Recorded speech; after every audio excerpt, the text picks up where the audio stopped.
नमस्कार साथियों, आप सभी का स्वागत है मेरे YouTube चैनल एमकेस्ट्री एजुकेशन में। आज हम बात करेंगे बीकानेर के राठौड़ राजवंश के बारे में। बीकानेर के जो राठौड़ हैं उनका मूल पुरुष राव बीकाजी को माना जाता है और बीकानेर के जो राठौड़ हैं वो उनकी उत्पत्ति मारवाड़ के राठौड़ों से हुई है। राव बीका जो थे वो राव जोधा के पुत्र थे।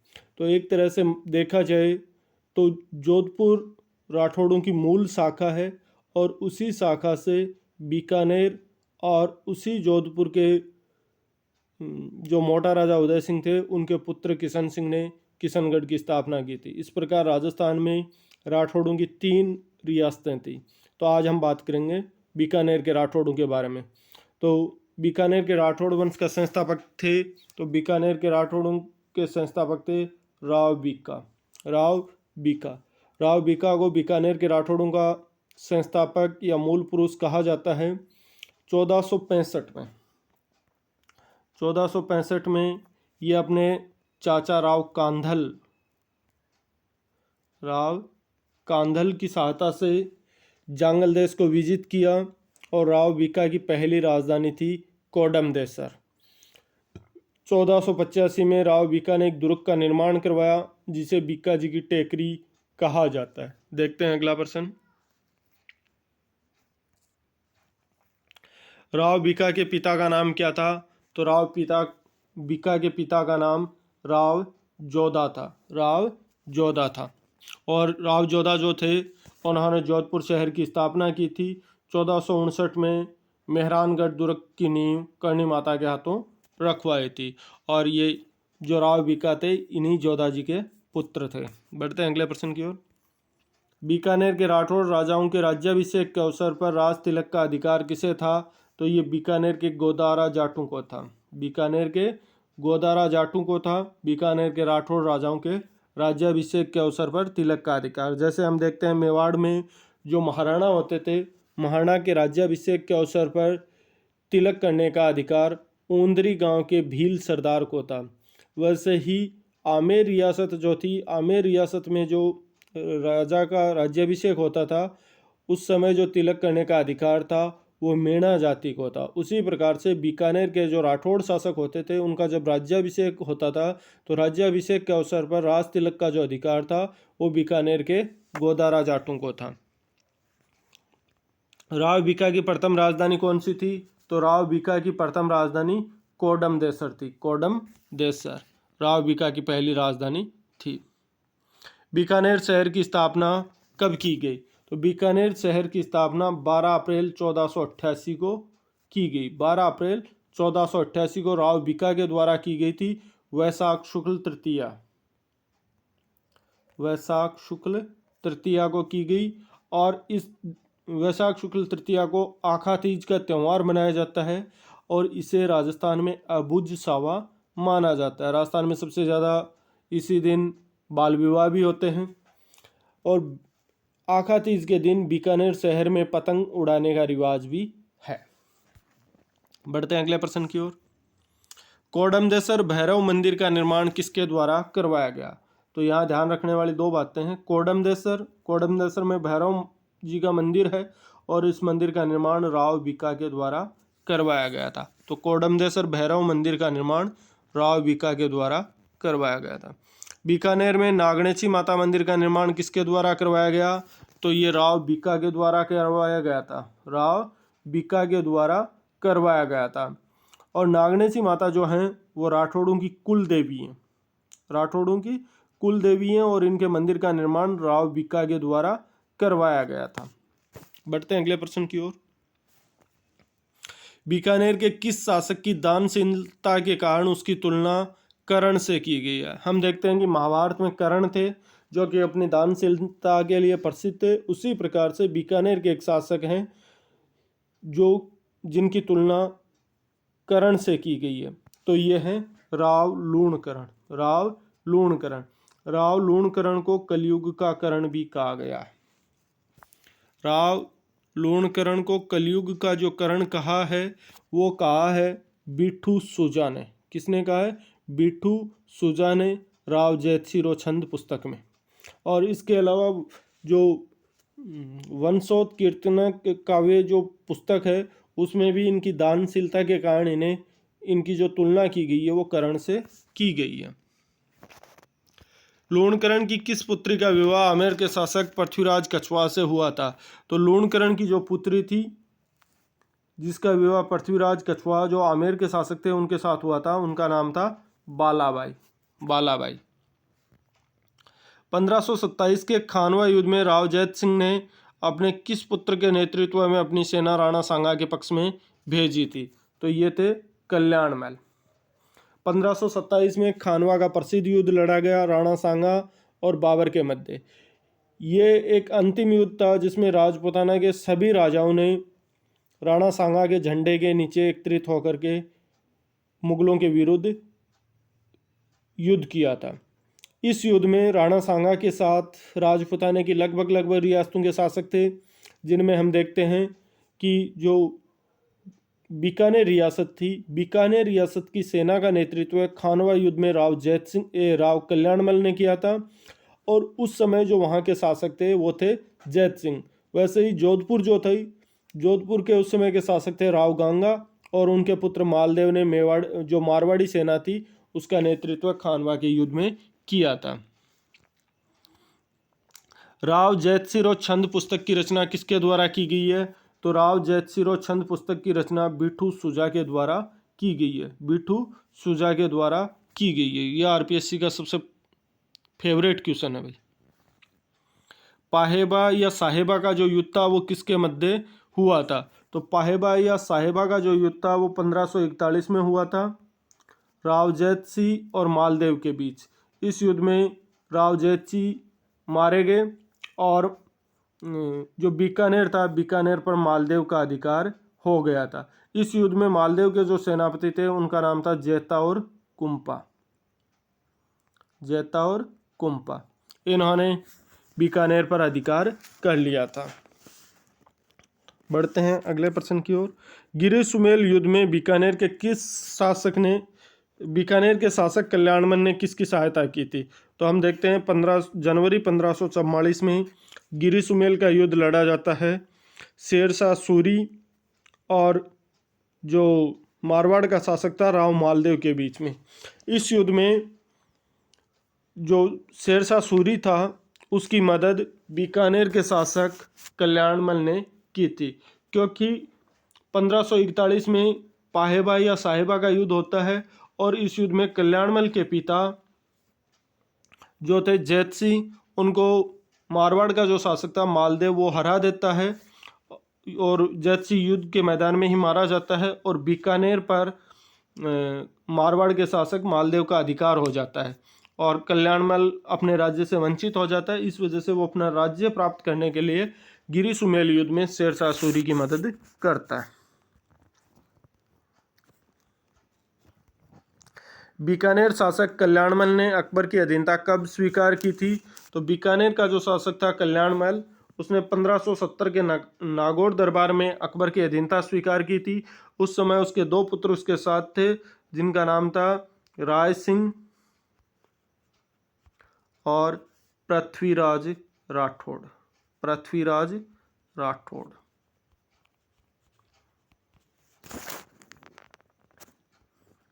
बीकानेर के शासक गंगा सिंह द्वारा स्थापित ऊंट सेना का क्या नाम था? तो बीकानेर के महाराजा जो गंगा सिंह थे उन्होंने ऊंटों की एक सेना बनाई थी और उस ऊंटों की सेना को गंगा रिसाला के नाम से जाना जाता है। किसके नाम से जाना जाता है? गंगा रिसाला के नाम से जाना जाता है। बॉक्सर युद्ध या जो बॉक्सर का विद्रोह था 1900 में चाइना में हुआ था और इसमें जो महाराजा गंगा सिंह थे वो अपनी सेना लेकर के चीन गए थे और उन्होंने वहाँ पर पिटांग का जो किला था उस पिटांग के किले पर अधिकार किया था। और महाराजा गंगा सिंह को जो ब्रिटेन की महारानी थी, ब्रिटेन की महारानी ने knight commander of Indian empire की उपाधि और चीन युद्ध मेडल से उन्हें नवाजा था। बढ़ते हैं अगले प्रश्न की ओर। इसके अलावा हम देखते हैं जैसे जो जोधपुर का शासक था सरदार सिंह, वो भी बॉक्सर विद्रोह में अपनी सेना भेजता है और उसकी सेना वहाँ अच्छा प्रदर्शन करती है। तो मारवाड़ का जो राजकीय झंडा था उसमें चाइना 1900 लिखने का जो सम्मान प्राप्त किया था, वो तो किया था चाइना 1900 अपने झंडे पर जो लिखने का अधिकार प्राप्त किया था, वो तो किया था मारवाड़ के शासक सरदार सिंह ने। और जो बीकानेर के शासक थे महाराजा गंगा सिंह, उनको चीन युद्ध पदक से सम्मानित किया।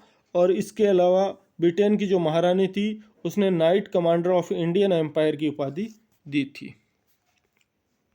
मतिरे की राड़ नामक युद्ध बीकानेर के राजा करण सिंह और नागौर के किस शासक के बीच हुई? तो मतिरे की जो राड़ थी वो हुई थी बीकानेर के शासक करण सिंह, और जो नागौर का शासक था अमर सिंह राठौड़, इनके बीच हुई थी 1644 में। 1644 में। और इस युद्ध में जो बीकानेर के शासक थे करण सिंह, उनकी विजय हुई थी। बढ़ते हैं अगले प्रश्न की ओर।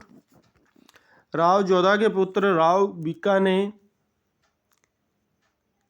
किस सन में बीकानेर शहर की स्थापना की है?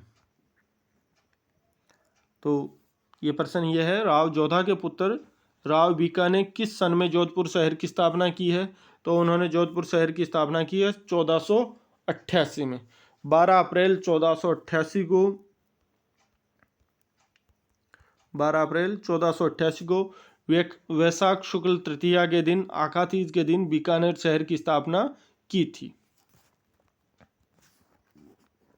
बीकानेर के किस शासक को औरंगजेब ने महाराजा व माही मर्तीब का खिताब दिया था? बीकानेर के किस शासक को औरंगजेब ने महाराजा और माही मर्तीब का खिताब देकर के सम्मानित किया था? तो ये महाराजा थे अनूप सिंह। अनूप सिंह को औरंगजेब ने माही मर्तीब और महाराजा की उपाधि दी। इनका शासनकाल था 1669 से 1698। 1669 से 1698। ये महाराजा अनूप सिंह जो थे वो औरंगजेब के राजनीतिक सलाहकार थे। अनूप सिंह का जो शासनकाल है वो बीकानेर के चित्रकला काल का स्वर्ण काल माना जाता है। और इन्होंने लाहौर से उस्ता कला को ला करके बीकानेर में स्थापित करवाया था। उस्ता कला बीकानेर की प्रसिद्ध है और उस्ता परिवार के द्वारा की जाती है। हिसामुद्दीन उस्ता पद्मश्री से सम्मानित व्यक्ति थे। और ये जो ऊंट की खाल पर जो चित्रकारी करने की जो परंपरा थी, इस परंपरा को महाराजा अनूप सिंह ने संरक्षण दिया था। वो लाहौर से कलाकारों को लेकर के अपने राज्य में आए थे। आधुनिक भारत का भागीरथ किसे कहा जाता है? तो आधुनिक भारत का भागीरथ महाराजा गंगा सिंह को कहा जाता है। महाराजा गंगा सिंह ने 26 अक्टूबर 1927 को 26 अक्टूबर 1927 को लॉर्ड इरविन के हाथों, लॉर्ड इरविन जो उस समय तत्कालीन भारत के वायसराय थे, उनके हाथों गंग नहर का उद्घाटन करवाया था। बीकानेर का कौन सा शासक अकबर और जहांगीर दोनों की सेवा में रहा था? तो ये थे महाराजा राय सिंह। राय सिंह का शासनकाल था 1574 से 1612। तो ये दो मुगल शासकों के समकालीन थे, अकबर और जहांगीर के। और हम देखते हैं जो राय सिंह हैं उन्हें राजपुताने का करण कहा जाता है, जबकि कलयुग का करण कहा जाता है बीकानेर के ही शासक राव लूणकरण को, और राजपुताने का करण कहा जाता है राय सिंह को। इन्हें मुगल साम्राज्य का स्तंभ या पिलर भी कहा जाता है। और अकबर जो था, अकबर ने 1572 में इन्हें जोधपुर का प्रशासक भी नियुक्त किया था। कल्याणमल को बीकानेर का शासन किस बादशाह की सहायता से पुनः प्राप्त हुआ था? पुनः प्राप्त हुआ था यानी दोबारा से किसकी सहायता से प्राप्त हुआ था? तो ये हुआ था शेरशाह सूरी की सहायता से। शेरशाह सूरी और मालदेव के बीच गिर सुमेल का युद्ध होता है। ये युद्ध मालदेव के दो सेनापतियों जेता और कुंपा की बहादुरी के लिए प्रसिद्ध है। इस युद्ध की विजय के बाद जो शेरशाह सूरी था उसको कहना पड़ा था कि मैं एक मुट्ठी भर बाजरे के लिए हिंदुस्तान की बादशाहत खो बैठता। तो जब गिरी सुमेल के युद्ध में शेरशाह सूरी की विजय होती है और इस युद्ध में जो बीकानेर का शासक था कल्याणमल, वो शेरशाह सूरी की सहायता करता है और बदले में शेरशाह सूरी उसे बीकानेर का शासक बनाता है। बढ़ते हैं अगले प्रश्न की ओर।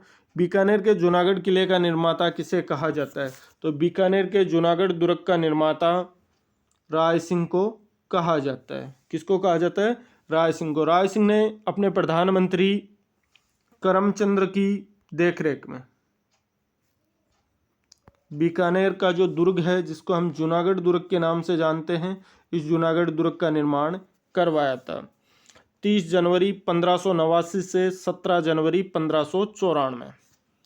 30 जनवरी 1589 से इसका कार्य शुरू हुआ था और 17 जनवरी 1594 तक इसका कार्य चला था। बढ़ते हैं अगले प्रश्न की ओर। बीकानेर का प्रथम शासक जिसने अकबर की अधीनता स्वीकार की थी, तो ये थे राव कल्याणमल। राव कल्याणमल ने जब अकबर ने नागौर दरबार का आयोजन किया था 1517 में, तब इसने अकबर की अधीनता स्वीकार की थी अपने 2 पुत्रों राय सिंह और पृथ्वीराज राठौड़ के साथ। बीकानेर के किस शासक को जांगलधर बादशाह की उपाधि से सम्मानित किया गया था? तो ये थे महाराजा करण सिंह। महाराजा करण सिंह को जांगलधर बादशाह भी कहा जाता है। करण सिंह जो थे, उनका शासनकाल था 1631 से 1669। 1631 से 1669। ये शाहजहां और औरंगजेब के समकालीन थे। इनके समय में मतीरे की राड़ हुई है करण सिंह और अमर सिंह के बीच में। इसमें करण सिंह की विजय हुई है। उत्तराधिकार युद्ध में इन्होंने औरंगजेब की सहायता के लिए अपने 2 पुत्रों पदम सिंह और केसरी सिंह को भेजा था। पदम सिंह और केसरी सिंह को भेजा था। बीकानेर के किस शासक को विद्वानों का जन्मदाता कहा जाता है? तो बीकानेर के महाराजा अनूप सिंह को विद्वानों का जन्मदाता कहा जाता है। इनके दरबार में भावभट्ट,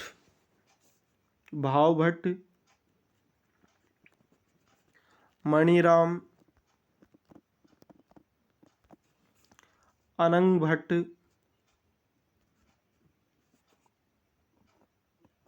आदि विद्वान थे। और इसके अलावा अनूप सिंह जो थे, वो खुद भी एक अच्छे विद्वान व्यक्ति थे। तो अजीत सिंह, जो अनूप सिंह थे, उन्होंने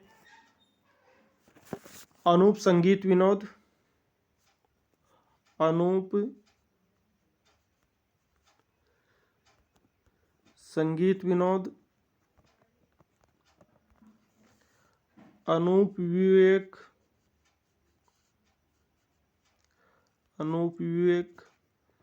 काम प्रबोध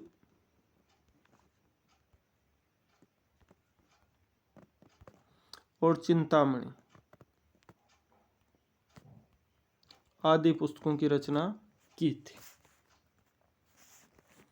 1857 की क्रांति के समय बीकानेर का शासक कौन था? तो 1857 की क्रांति के समय बीकानेर का शासक था सरदार सिंह और राजस्थान या राजपूताने का एकमात्र शासक था जो कि अपनी सेना लेकर के अपने राज्य से बाहर क्रांतिकारियों से लड़ने के लिए गया था।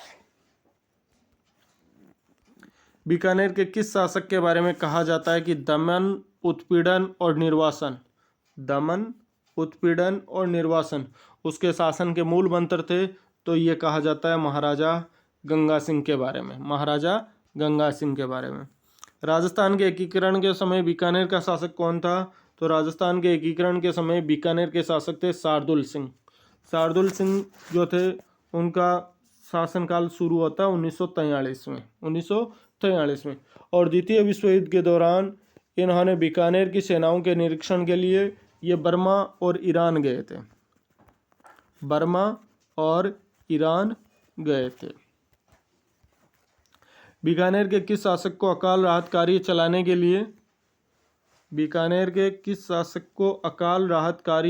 के लिए ब्रिटिश सरकार द्वारा केसर ए हिंद की उपाधि दी गई?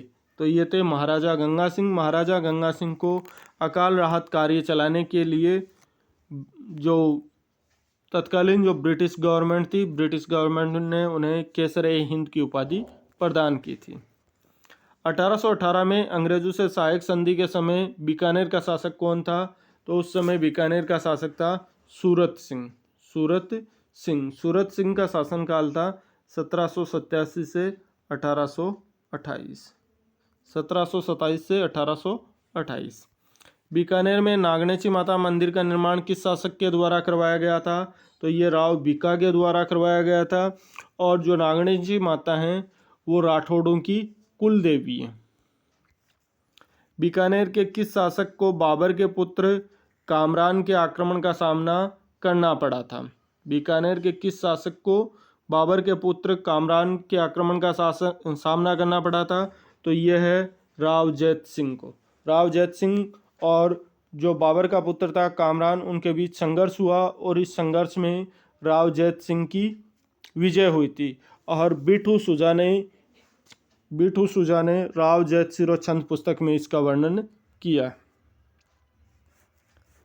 बीकानेर के किस शासक को जहांगीर के विरोध में कार्य करने पर जहांगीर ने भटनेर के किले में कैद करवा दिया था? तो ये थे दलपत सिंह।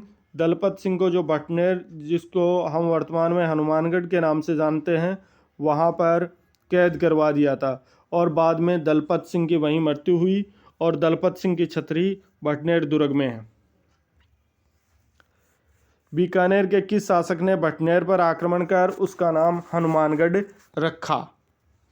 तो ये रखा था महाराजा सूरत सिंह ने। महाराजा सूरत सिंह ने 16 अप्रैल 1805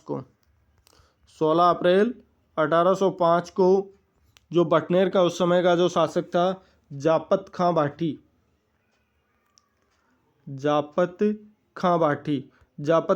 को हरा करके भटनेर पर अधिकार किया था और बाद में मंगलवार के दिन इस किले को जीता गया था। इस वजह से इसका नाम भटनेर से बदल करके हनुमानगढ़ रखा गया, हनुमान जी के नाम पर।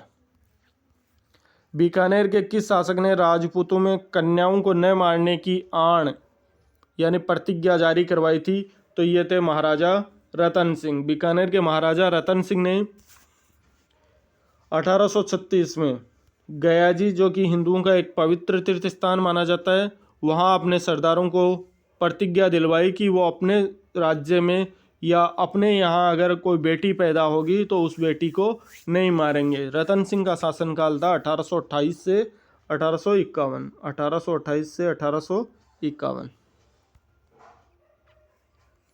नागौर दरबार में अकबर की अधीनता स्वीकार करने के बाद अकबर ने राव कल्याणमल को कितना मनसब दिया था? तो हम देखते हैं कि जो 1517 में जो अकबर का नागौर दरबार आयोजित हुआ था, उस नागौर दरबार में बीकानेर के जो शासक थे कल्याणमल, उन्होंने अकबर की अधीनता स्वीकार की थी और अकबर ने उसे 2000 का मनसब बनाया था। नैनसिरी ख्यात के अनुसार अकबर ने बीकानेर के पृथ्वीराज राठौड़ को कौन सा दुर्ग भेंट किया था? नैनसी की जो ख्यात है, मारवाड़ परगनारी विगत और नैनसिरी ख्यात, ये मूणौत नैनसी की 2 रचनाएं हैं। तो नैनसिरी ख्यात के अनुसार अकबर ने जो पृथ्वीराज राठौड़ थे, जो कि राज सिंह के बेटे थे, राज सिंह के भाई थे और कल्याणमल के बेटे थे, उनको गागरोन का दुर्ग भेंट किया था। करमचंद वंशोत्कीर्तन काव्य में राय सिंह को कौन सी उपाधि दी गई है? तो ये दी गई है राजेंद्र की उपाधि। किस विद्वान ने राय सिंह को राजपुताने का कारण कहा है? तो मुंशी देवी प्रसाद ने राय सिंह को राजपुताने का कारण कहा है। और बिठू सुजा ने लूणकरण को कलयुग का कारण कहा है। बढ़ते हैं आज के अंतिम प्रश्न की ओर। महाराजा राय सिंह की मृत्यु किस स्थान पर हुई थी? तो महाराजा राय सिंह की मृत्यु हुई थी बुरहानपुर में, दक्षिण भारत में। राय सिंह जो थे वो स्वदेश प्रेम के लिए जाने जाते थे। वो जब दक्षिण भारत अभियान पर थे तो एक दिन उन्हें फोक का पेड़ दिखाई देता है और फोक का जो पेड़ होता है वो मरुस्थल में पाया जाता है, यानी बीकानेर के क्षेत्र में पाया जाता है। तो राय सिंह ने फोक के पेड़ को संबोधित करते हुए कहा था कि तू स्वदेशी रूखड़ो मैं परदेसी लोग, तू स्वदेशी रूखड़ो मैं परदेसी लोग, माना अकबर ताड़ियो तू क्यों आयो फोक। ये राय सिंह जो थे वो स्वदेश प्रेम में विश्वास करते थे। तो आज का हमारा जो वीडियो है वो यहीं समाप्त होता है। धन्यवाद।